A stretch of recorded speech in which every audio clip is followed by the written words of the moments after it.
guru and kind of all things in between. So and he's also one of our official Todoist ambassadors. So we're really excited to have him here. Before I turn it over to Carl, yep, let's get going on the Periscope there. There we go. Yep, let's get going on the Periscope there. And there we go. Yep, let's get going on the Periscope there. And there we go. Perfect. All right. So before I turn it over to Carl, I want to remind everybody you can ask questions in the chat here on Crowdcast if you're watching on Periscope or YouTube.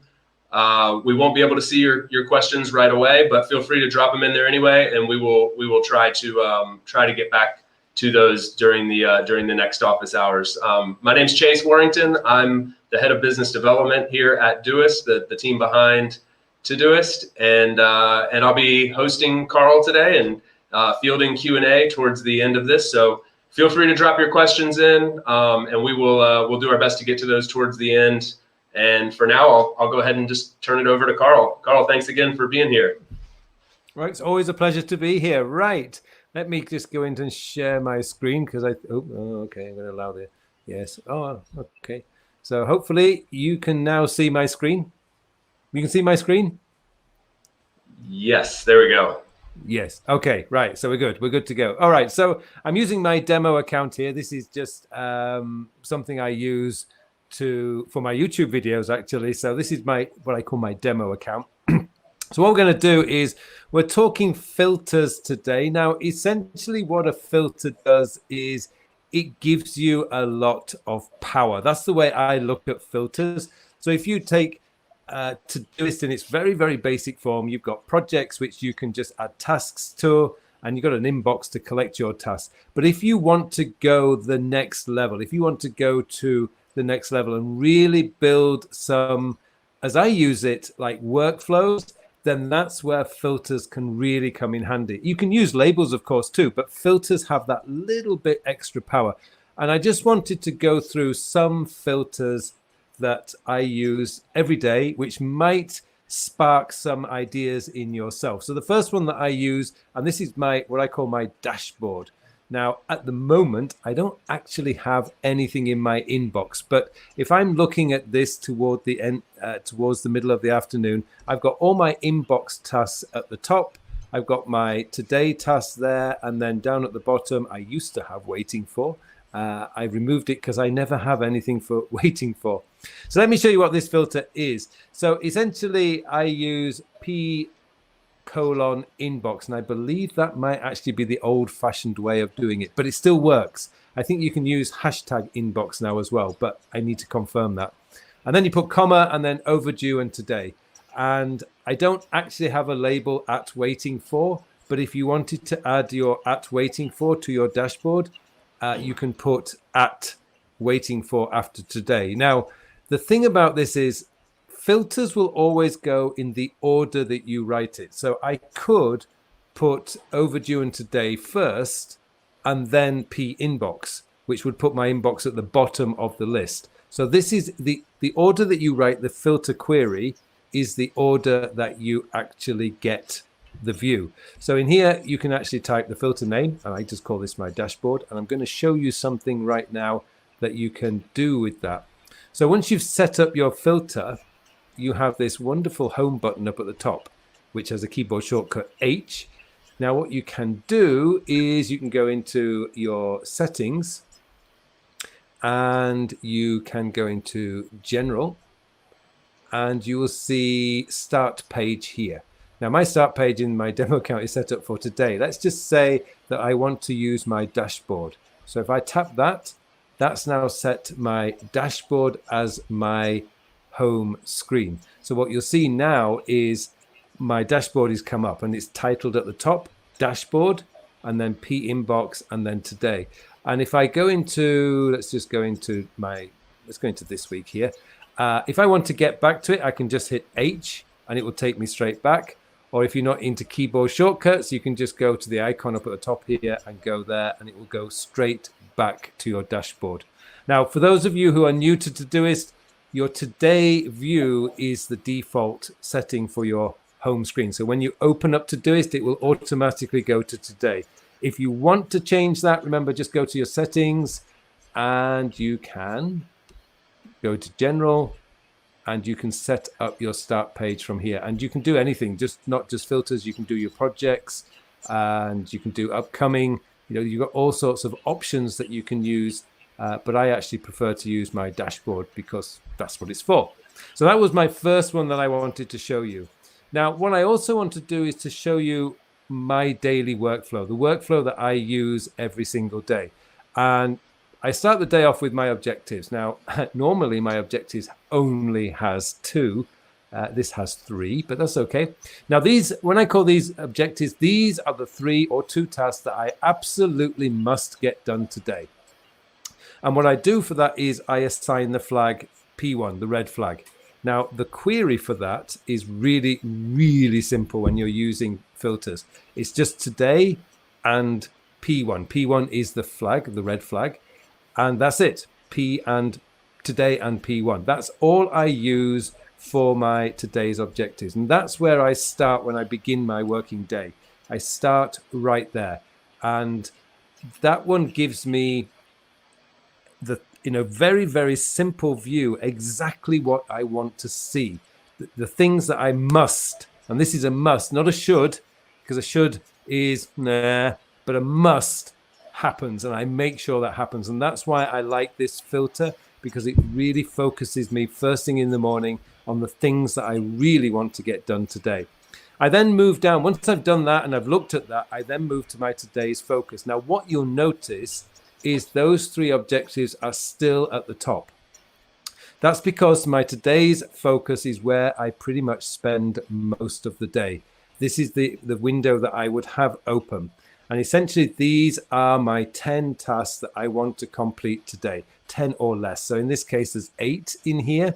And these are the ones that I really have decided. These are my focused tasks for today. So I've got my 3 objectives. And in this case, I've got 5 other tasks that I really want to get done today. But if I don't complete these other tasks, it's not a big deal. But for me, the 3 top ones there, the red flag, they are my must tasks today.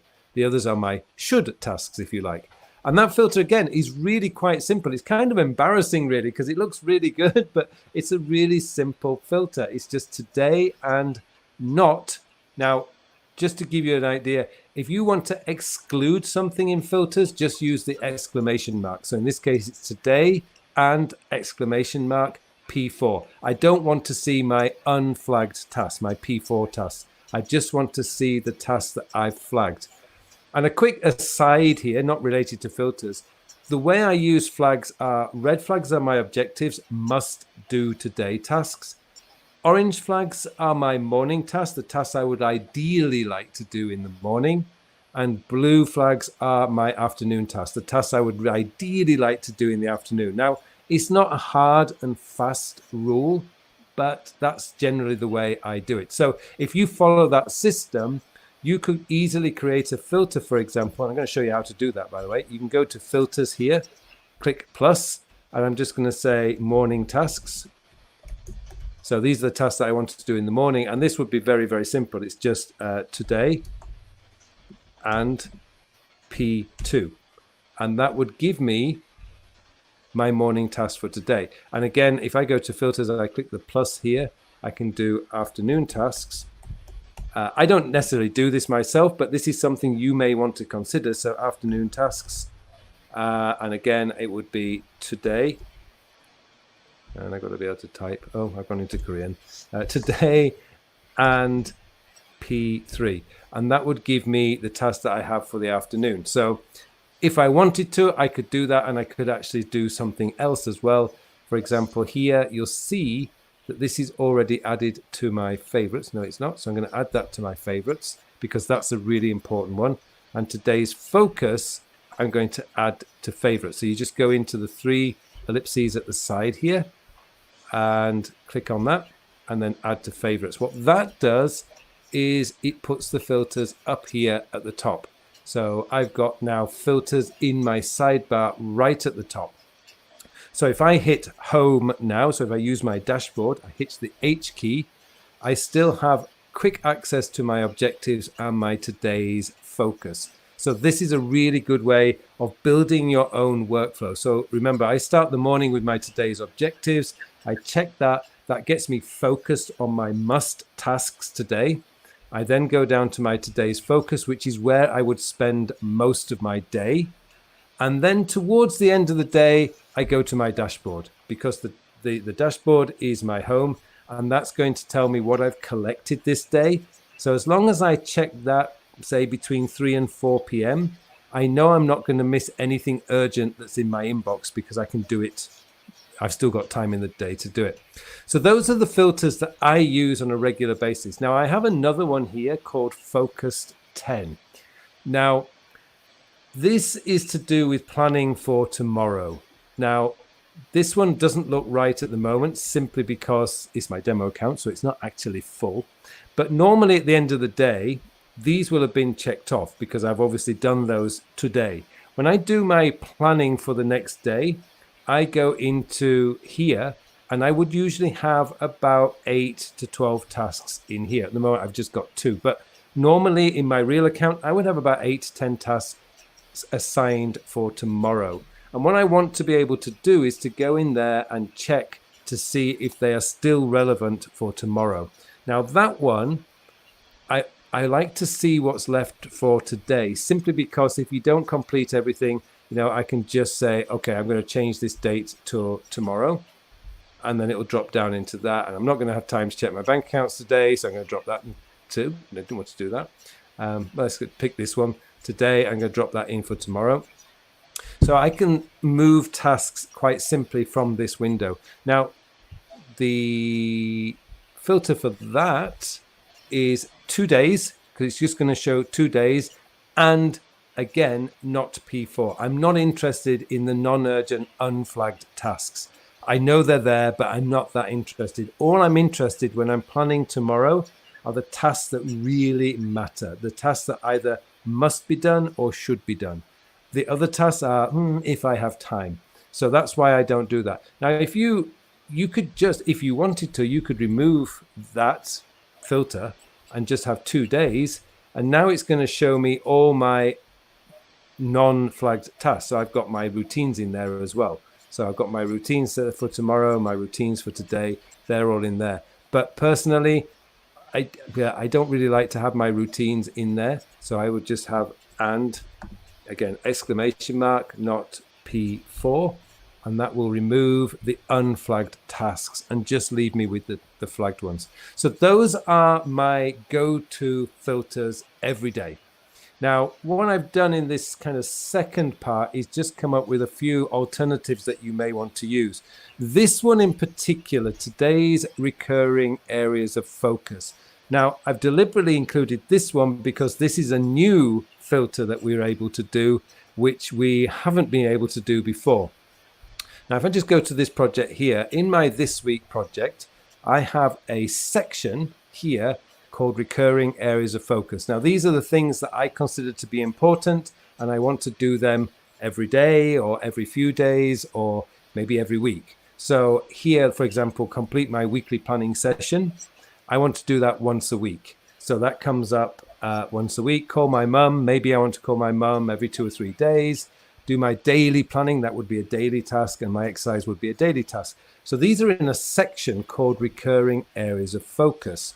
So if I go back to this filter here, what I've done is this is a new filter that you can do. And all you need to do is use the /. So you can see that right here.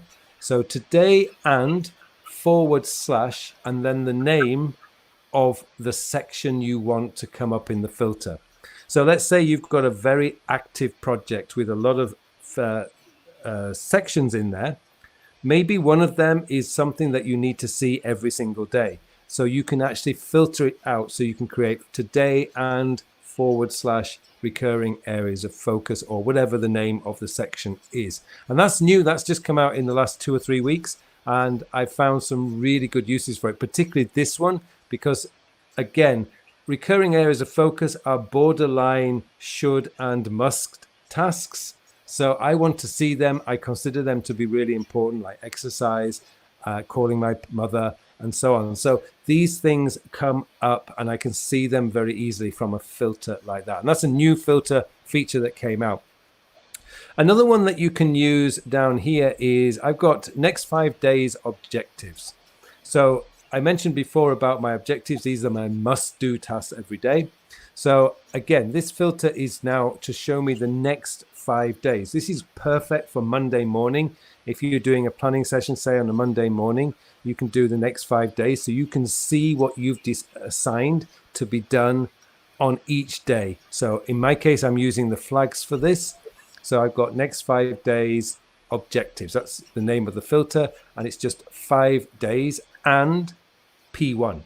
And you can do what I did before, which is next 5 days and not P4 if you were using flags for different priorities. So you just use the simple 5 days and then whatever you want to do. And again, you could actually use a label there as well if you're wanting to use labels. So those are some of the things that you can do. I've got here today's priorities, which is essentially basically my today's objectives. Again, you can use that. It's exactly the same actually as today's objectives, today's priorities, if you want to use it. I've got another one here, which is a filter one, which doesn't seem to be working. I don't know why. Let's have a look at the filter. This isn't working because I know what I've done. What I've done is I've moved subprojects over to sections. So you can actually see this live now. So we're going to change this to a / and hopefully that's going to work. I hope. Oh, there you go. That one worked. So what I did was there is up until recently in my routines, what I had done was I'd created subprojects. I've transferred these over now to be sections. So I've got daily, weekly, and monthly sections now in my routines. So that filter was wrong. Now this filter is correct. So it's now done for sections. So I've got routines, which I can separate out as daily, weekly, and monthly. And it's just done through the sections. So in the old, as I would call it now, the old-fashioned way of having subprojects in a project, this is something that you may want to consider when you move over to sections. Now you can actually use filters to get the view that we always used to be able to get when we had our, when you hit the parent task, the sub-task projects would show. So that's a really good way of showing up those new sections that you have. Moving on, we got the next 3 days. This is really quite a simple filter. All you need, again, I like simplicity. You're probably getting that now. I've just got, all you need to do is enter 3 days. Now you can do this as many days as you want. You could do next 365 days if you wished, and that would show you all your tasks for the next year. For whatever reason, you may want to do that. I've just picked here, just for example, is 3 days, but you can choose as many days. Another good one could be for the next 30 days. So there's another good way of doing it, because if you do it, what you'll see, so this could be a monthly planning session, what you can see is it separates them out by date. So you can actually go by the date and you can see how your month is looking. So there's another option that you can use with the filters. That's a really good one as well. But actually, I just like 3 days, so I'm just going to stick to 3 days. But you can use 5 days, 7 days, whatever you want to do. Another one that you may want to do is, now, if you're one of those people who likes to date all their tasks, when you're doing your weekly planning session or weekly review, whichever kind of system you're using, you can actually create a no date filter. So this will show you anything that doesn't have a date. And I love these ones because I used to date everything, but these days I generally don't. But it's really, again, it's a really simple filter. You just type no date and it will show you any task that you have that has no dates. And then you can just use that as, say, as a weekly or a daily or monthly planning session. Speaking of dates, one of these ones, this one for me is really interesting. Older than 6 months, because if I've got a task in my to-do list that's older than 6 months, then I consider I have a problem. The problem I have is if a task is older than 6 months, I want to know, why am I not doing it? Now, it doesn't have to be 6 months. Again, it could be older than a year. I've just chosen 6 months. So you could do minus, so created before, colon, minus, 6 months would be 178 days. If you wanted to do older than a year, you can do 365. But for me personally, if I have a task that's older than 6 months, I know I've got a problem. There's a reason. Why am I not doing this task? After all, it's a task. It's not a project, it's a task. So why did I put the task into Todoist, and why have I not done it after 6 months? Now, there may be a good reason. It may be because I'm waiting for somebody else or a project has been delayed. But generally speaking, for me, if I find I've not done a task for 6 months, there's a problem. Either I've lost interest in it and I can just delete it, or I've missed it and completely lost it and I really need to get back on track with it, or there's some other reason. And it could be a fear. I could have a fear of doing it. It might be some unpleasant task that I have to do, and I'm just procrastinating on it, but I need to know why. So I use this filter, not every day, of course, but usually when I end of the month, I will have a look to see if I've got any tasks that are hanging around that could be older than 6 months. Again, you might want to change that. It could be 30 days. It could even be, older than a week. And you might want to say, why haven't I done this task? But this is a really good one that will just give you that trigger to ask yourself, well, come on, I've got this task in there. It's X amount of days or months old. Why have I not done it? Because if you haven't done it after 6 months, there is a problem, usually because you just don't want to do it, and you need to understand why.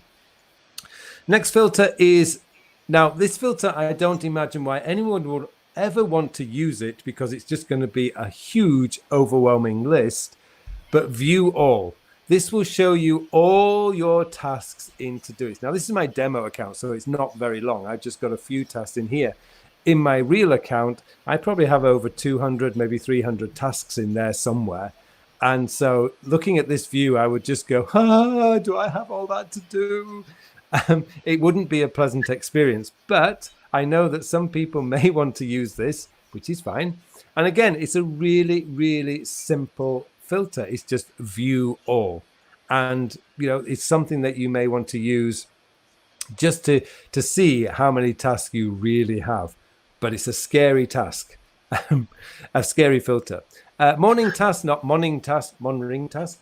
Morning tasks, again, as I mentioned before, that's right, simple. They're just the ones that you could if you're using flags. And those are just some of the filters then that I would use, and hopefully spark some ideas that you could use. Now, the thing is, Todoist, if I can find it, Todoist, I'm just going to go to the fantastic, hopefully you can see this here. Todoist has a fantastic website for filters. And I go to this regularly because I can't remember everything that comes up in filters, because I'm not a computer programmer. I don't have that kind of logic mind. So I often need to come to this website to check to see if I can create some filters. And it also is a great place to go for some ideas. So like I've got the created before, that came from this site. Now, if you've got a Teams-based Todoist, you can actually get things to show the assigned tasks. So you've got assigned by me. So it would be assigned by, as you can see here. Let me just zoom in on that. So you got assigned by me, and you can use that one. That one is if you've got, I don't have anyone to share because I don't have a team of people with me. But if you are using a team version of Todoist, then you can use assigned by me. You can also assign tools. If you're a manager and you have members of staff, you can actually use this to show the tasks that are assigned to your team members. And you can also show added by me, which actually would work in your regular task. And then you've got one here, shared and not assigned. So this, because the exclamation mark is not, so shared and not assigned, which will show all the tasks in your shared projects that haven't been assigned to anyone. So this, again, if you're a manager of a team, this is a great filter to use because you can see what tasks need assigning to your team. And again, you've got like here subtasks, so you can show all subtasks that you've got, not subtasks. You can see view all, as I say, you've seen that one before. And again, there's a little bit more of a complex one here. So you've got due before, colon, plus 8 hours and not overdue. So this would show all your tasks that are due within the next 8 hours. Now this, again, that would only work if you're using times in your tasks, but then it's a really good one. Again, you can see how many tasks that you've got planned, say, for the next 8 hours or 10 hours or whatever. And going further down this list, you've got a load more here. You can go into filter based on due dates. These are all here. And you've got filters based on your labels and your flags, as I've gone through most of those because that's what I use. And filters based on projects and subprojects if you're still using subprojects, which obviously some of you might be doing. So there you go. That's what I wanted just to cover with filters, just to get the ball rolling. And hopefully you're going to ask me lots of wonderful questions now, and I will try and answer the questions. So I need to stop screen sharing, don't I? Which if I think if I click, no, that's closing video. Where do I think if you scroll over the top of your screen, kind of hover, there should be a, let's see.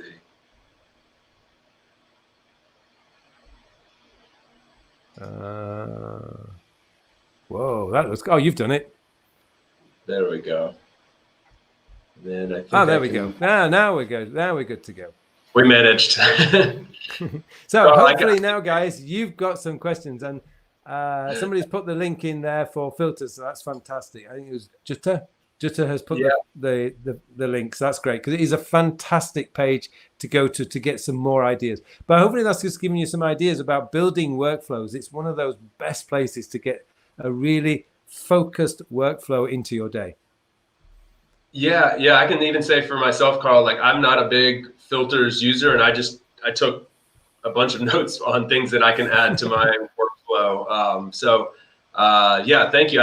I could see there were a lot of questions coming in from multiple sources, and I think people were really excited to learn a little bit more about how to use this. And also, I gathered from some beginners, that are just getting started with Todoist, that this was a really nice intro. I think sometimes the sort of quote unquote like power features of Todoist can be a little bit scary to dip the toe into, because you just you get into it and you just think, okay, I can manage my to-do list here just easily. That's fine. But to start venturing into some of these other areas of the tool can be a little bit daunting. So I think it was really helpful to have you break it down. Yeah, you should never be afraid of filters. You're not going to do any damage, and you're going to have a lot of fun. And once you start, actually, you come up with great ideas. I mean, I think I did the usual ones like P1 filter, which is, you start off with things like that. But then I started thinking, wait a minute, maybe I can create a workflow. And that was just brilliant, because now I've got this routine every morning. I start with my objectives. That gives me that clarity.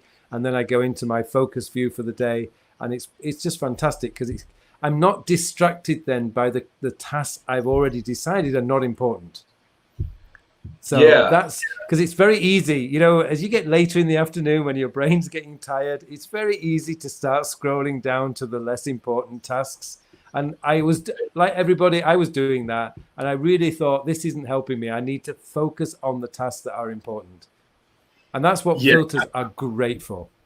I know a lot of people, and myself included in this, I'm sort of if I don't have some system in place to kind of protect myself from myself, I will definitely go to those easy tasks towards the end of the day and try to make myself feel good about being quote unquote productive.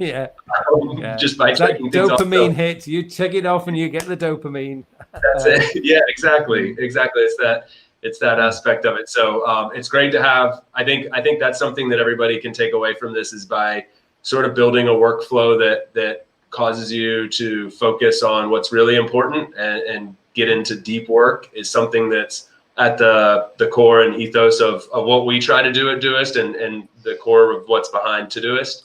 And using some of these features like filters and labels and things like this can really help you build those workflows. On that note, I wanted to ask you, we got a couple different questions that all sort of center around this.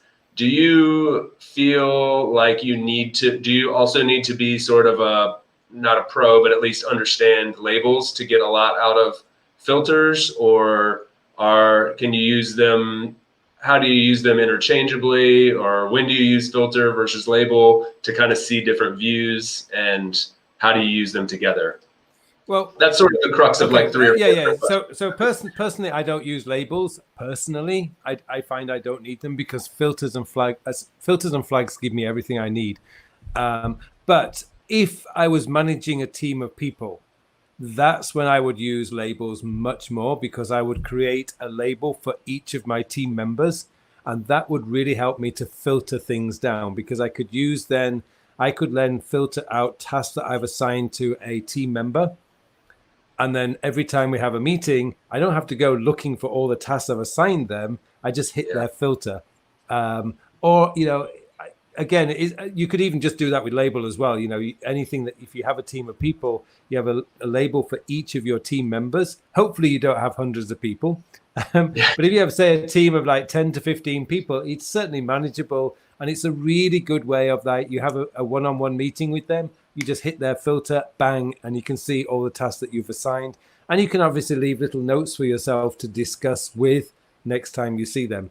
So that's where I would find labels really useful. Another area that I would find labels really useful, again, I don't usually have anything I'm waiting for. Maybe something coming from Amazon or something like that. But I don't have really anything that I generally waiting for, but I know a lot of people do.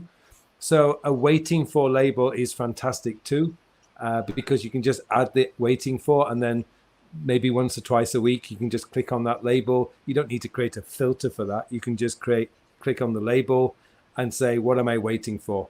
Do I need to chase something? And again, another one that I found useful is if you're in sales, you may have like calls. If you're in a job that requires a lot of telephone calls, then again, calls label is very good. And also, again, if you're in sales, a follow-up label and really useful as well, is because then you can just click on your follow-ups. And actually, that's when filters will come in handy, because you could actually create a filter like 7 days and calls, or say 5 days and follow-up.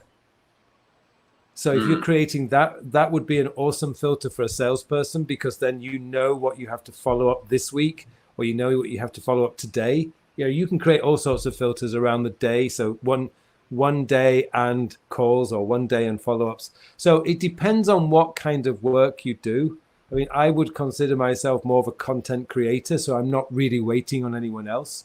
But if you are somebody like you're a manager, like my wife would, if she was, because she manages me, does my wife, so she tells me, have you done this, have you done that, and I go, so I could imagine for somebody like my wife, a follow-up filter would be very useful, but it's not particularly useful for me. So but that's something that I know it depends on the kind of work you do. But as sales, follow-ups and calls, labels are fantastic. If you're waiting for a lot of things, again, that's another one that can be very, very useful. And then you mix that with filters, so it could be like 7 days and waiting for. You've got some so you're not having to see loads of stuff. You can get really granular with the use of either one or the two together. It can get very granular quickly. Yeah. So it's really useful. And are you? We saw from I know it was your demo account, but I imagine it somewhat mirrors your normal account. You're a pretty big stickler for flags or priorities, correct? Yeah. I use the flags. They are kind of the drivers for my priorities in my week. I know I can ignore an unflagged task. It's not the end of the world, but I don't want to be ignoring a flagged task because I've already decided it's a high value task. So I'm not going to ignore that one. So that's why a lot of my filters are based around the flags. Yeah, that's what I was going to ask you. And actually a question came in about this. So if somebody is not a flag priority person, or they just haven't really incorporated that into their workflow, can they still get a lot of power out of filters, or would you recommend they really get on board with I will say for me personally, the priorities has become like a core part of my workflow as well. I make sure that I start my day with my P1 and things start rolling from there. But some people just, for whatever reason, don't jump on board with certain features. So is that sort of, I know it's core for you. Would you recommend your clients and everybody listening here, they also get on board with the priorities and flags? No, you can do this with labels. And I've seen so many people, I saw some in the comments as well. It's like energy levels is another one. So you can create an energy level label. So you can have high energy, medium energy, low energy. And again, you can then mix that in with your filters. So it could be today and low energy, or this week and low energy. You've got all sorts of like little things that you can do. So if you're not into the flags, you can say high priority, low priority. Another one with labels, you can use like the Eisenhower matrix. So like urgent and important, not urgent, important, urgent and not important, and not important, not urgent. You can use labels for that too. So there's so much flexibility when you go into Todoist. It's not, on the surface, Todoist looks fantastic, simple and beautiful, and it is. But if you want to go deep, when you combine labels, flags, and filters, wow, you can create some pretty amazing views. But I would never advise you to go too complex, because that's when things stop working and then you get frustrated. But try to keep it as simple as possible. As you know, most of my filters are really simple, because when I stick to simplicity, it's less goes wrong. So that's what I prefer. That's about, something's bound to like break at some point, and you get frustrated, and then you just and you stop using it. And it's better to just keep things simple a lot of times. Or even worse, you spend 2 hours trying to figure out how to fix it. Yeah. That's, that was not good. Yeah, that is not good. Another question came in about, so it seems like you'll start your day, as do I, with like some high priority tasks for people that aren't morning people, and maybe their energy level comes later in the day. And if there's a way to connect this to filters, I guess I'm sure there probably is, but the question was more so, it looks like your workflow is very much so based around starting with high priority tasks in the morning. I'm not that way. I want to use filters and priorities, but I'm unsure how to do that. Is there any general advice you would give this person? I mean, no, it's not. I mean, I start with, my objectives, because I want to see them, like, I'm going to focus them on that particular day. It doesn't mean I'm going to do them in the morning. I just like to see, okay, I've made a decision. These are my objectives. These are my must-do tasks today. Whether I do them at 11 o'clock at night or 9 o'clock in the morning doesn't matter. The only thing that matters is that they get done. I've been around at 1 o'clock in the morning doing them, because I do have this golden rule. I know if I break that rule once, it'll be easier to break it a second time. So I just will not break that rule. And the only time I've ever said I could break that rule is if something happened to my family and they were rushed to hospital. Then I'm okay. That would be the only excuse I can imagine. If I have to stay up till 2-3 o'clock in the morning to get something done, I will get it done. You let yourself off. I'm hard. You don't have to be like that. I'm not saying that you have to be like that. It's just the way I am. So so people could use filters to, I mean, you could, in that case, for instance, filter out to only your low energy task, low priority tasks using labels or such, and start your day by knocking out a few things. Some people I know like to get ramped up and knock out a few easy things to get the momentum going. So you could use filters in that way as well. Yeah, I mean, for me, I find writing in the morning is a lot easier than writing at night. That's just me. It's just the way my biorhythm works. So any creative work I do in the morning, but that doesn't necessarily mean that the creative work is high priority. But if I do have a writing project to do in the morning, in a day, I will do that in the morning, because I just know I prefer writing in the morning. Computer work and admin work I prefer to do in the evening. But that's just preference. I mean, everyone's going to be different there. Someone asked in the questions here in Crowdcast is, why use the projects list as this week? Why use the project list as this week today instead of what the task is related to, like home work? It seems this would be harder to manage. From Benjamin. Okay, that's just that I don't use. I keep my projects This could get complex. I keep my projects in my Notes app simply because I just find Notes apps are just so much better for planning out projects. You can dump screenshots, you can make notes, you can take meeting notes, you can dump emails in there. You can dump anything in a Notes app. So that's where I prefer to do my project planning. Once I've done that, the only thing I need to know is when am I going to do the tasks? I don't need to know that a task is associated to work or home. That just confuses a to-do list, if you like. For me, a to-do list needs to tell me when am I going to do this task, and is it a priority or not. And so I don't use projects in my to-do list in Todoist just because I realized last year actually that projects were much better organized in Notes, but again, that's my personal preference. But to me, once I've decided I need a task needs doing, that decision is made. The next question is, when am I going to do it?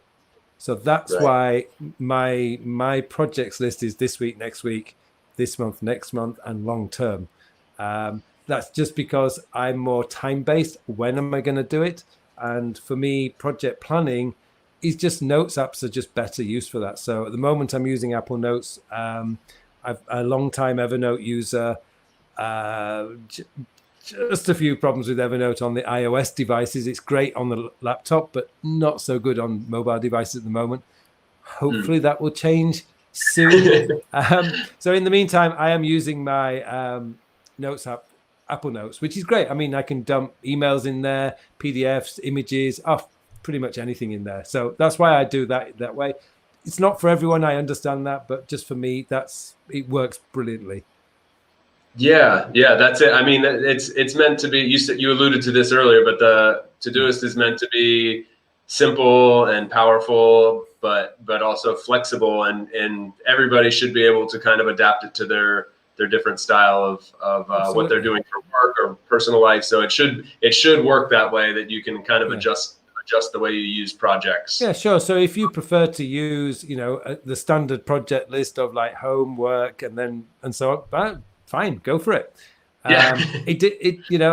For me, I found something that worked better, and I just use a different system. That's all. Yeah, perfect. So, Carl, somebody asked this. Why use today's focus filter instead of just today? And I think you went over. Right. So when you go to today, the today view shows you all the tasks that are due today. That includes the unflagged tasks and anything that you've dated for today. I'm using today's focus because it removes the unflagged tasks. That's the whole purpose of that. So when I look at that list, now there is a trick, and there's another reason why I only use 10, is because if you have 10 tasks in there, it perfectly fits in one window, on a laptop certainly. So I'm not having to scroll down. It never feels overwhelming. But these days, I'm trying to get it down to 8 so I can focus more, but it's not always possible. So I usually up to about 10. If I go, I will never allow myself to go over 10. I do have like 16, 17, maybe 20 tasks a day, because I'm going to have 10, 11 tasks that are unflagged, that are just like the routines. But, those just get done when they need to be done. For me, I want to focus on my tasks that I've decided are important today, and that's why I stick to that way. And it just removes any distractions. And again, it avoids that temptation to say, I'll just do an easy task. Just avoid. I don't see those until later in the day. To be fair, I usually switch over to the today view late on in the afternoon, because by then I've got rid of most of those must-do tasks.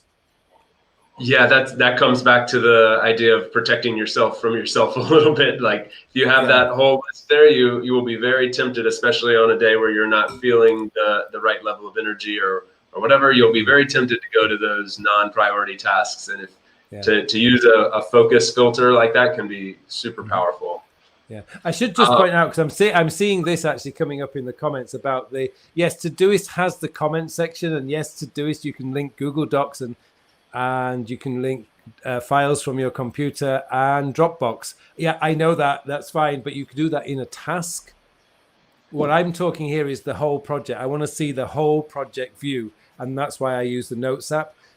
Sure, I know you can add tasks and images and all sorts of things into the task itself. But when I used to do things by project, that meant I had meeting notes in one task, I had images in another task, and it was all contained within the project. But it meant I had to go into the individual tasks looking for the notes. And I could never, something I put in there a month ago, I can't remember which task I put the image in or the note or the document. So I just decided I'm going to have one project note in my notes app where I can keep everything. And yeah, sure, I have to scroll through it, but I know it's in one place. And that was the only reason why I did that. But I've noticed a few people saying, yeah, you can attach documents. Sure, I know you can attach them into Todoist. And sure, if that works for you, again, it's great. It just didn't work for me, that's all. So. Someone just asked, it looked like, this looks like a good question. Which is the highest order factor that drives what you spend your time on and would be the supreme filter? What gets labeled the supreme filter for you?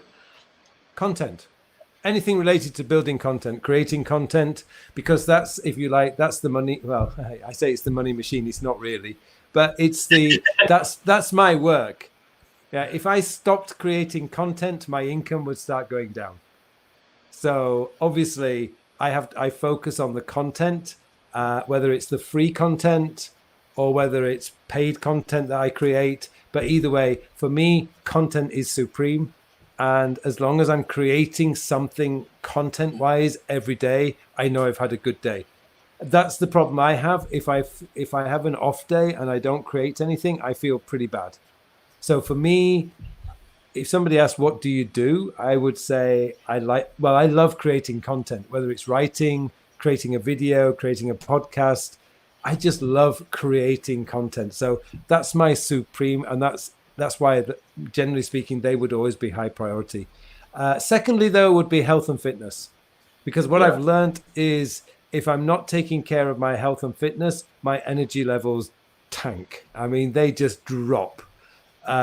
So I know that I need to spend an hour a day or so doing some kind of exercise, whether it's going for a run, doing like circuit training. I think modern days, they probably call it something else, but I'm old school, so it's circuit training, or just even going for a walk, going for a walk for an hour, either way. But I know that if I'm not doing my health and fitness area within a week, my energy levels will start tanking. So I just won't. That's non-negotiable. Do you find it something you would neglect, perhaps, if you didn't have something sort of holding you accountable? No, because I've been doing it for so long now. It's just habit. 2-3 o'clock comes, I automatically I just get into my sports gear. It's just like I don't even think about it. It's 2 o'clock. Just get changed. What am I going to do today? Am I going to go to the gym? Am I going to go for a run? I don't know, but it's just automatic. It's like 2 o'clock comes. Mentally, you just know I'm ready to exercise. Yeah. So I have a little exercise break in the middle of my day too, and it's become as core to my routine as coffee or breakfast or anything else. Yeah. Actually, I just noticed a question that Melissa has asked. Melissa, yes, I do. Evernote makes it absolutely fantastic, and Todoist has this wonderful feature where if you do a classic note link from Evernote to Todoist, you get the little elephant logo. So it tells you that you got a link directly. So yes, absolutely right. I do. Even with Apple Notes, you can do the same thing. You can link the note to the task, which is what I do. Because that way I've got quick access. So it could be like work on this project today. I can just click on the task, boom, and it opens up the note and everything's there and I can just get straight on with it. So yeah, I do link tasks to my projects. Excellent. I love that. I love the comment here. Supreme filter equals the money. It's the money shot. It's the money shot. Yeah. Just whatever the money's connected to, whatever's important to you, that's the supreme filter. For Carl, it's content. So that's and then followed by exercise. Guys, we have a ton of questions coming in from a bunch of different areas. All kind of, some of them related to filters, some related to kind of the future of the product, and a couple other areas. So We probably won't be able to get to all the questions today. We're coming up on the end of time here soon, but basically we want to say thank you again to Carl for coming. If I see one question here about arranging trainings, and you can probably reach out to, I don't know, Carl, do you do group trainings of any? Yeah, we have quite a few, even in Korea now. I've got a couple of clients who are working with in Korea. So my wife is having to translate everything into Korean. So she's rapidly becoming a good Todoist user. Excellent. You're a disciple. So if they want to get in touch with me, I mean, my email address is everywhere. When you go to my YouTube channel or my website, which is carlpullein.com, you can get in touch with me through there. So we do that. Yeah, that's what I was going to say for Cynthia, and there's a couple questions coming in like this, so I wanted to address it. So we have a new, what's called our Todoist Ambassadors program, which is a handful of people that are just really in-depth, have very in-depth knowledge of Todoist and really jive with the brand and the ethos and everything. Carl is one of those people for us, and so a lot of them in this group do things like that, trainings and productivity coaching and things like that. So I would highly recommend reaching out to them. We do not actively do that. We try to help as much as we can through our support team, but this is part of the reason we've enlisted our friends like Carl to step in and be those sources of knowledge for you. So please do reach out to Carl, or feel free to reach out to us, and we can recommend a few people. But yeah, Carl would be an amazing person to help you with that. Again, big thanks to Carl. He stayed up late. He's in Korea, so this is a late night for him. We've got people all around the globe here watching, so some of you are getting up early, some like Carl up late. Thank you again. We'll have you back again, Carl, if you'll come and share some more. It's always a pleasure. It is always a pleasure. The next office hours will be with your friend Francesco from Keep Productive, and he will be doing Ask Me Anything on, what date do we have? We've got on August 6th at 6 p.m. Central Eastern European Standard Time, summertime, sorry, and that's 12 Eastern in the US. So please feel free to sign up, go ahead and register for that on our Crowdcast page. And we will, and please go follow Carl and his work at carlpullein.com. Mm-hmm. Thank you. Thanks, Carl. Thanks, everybody. Have a good day.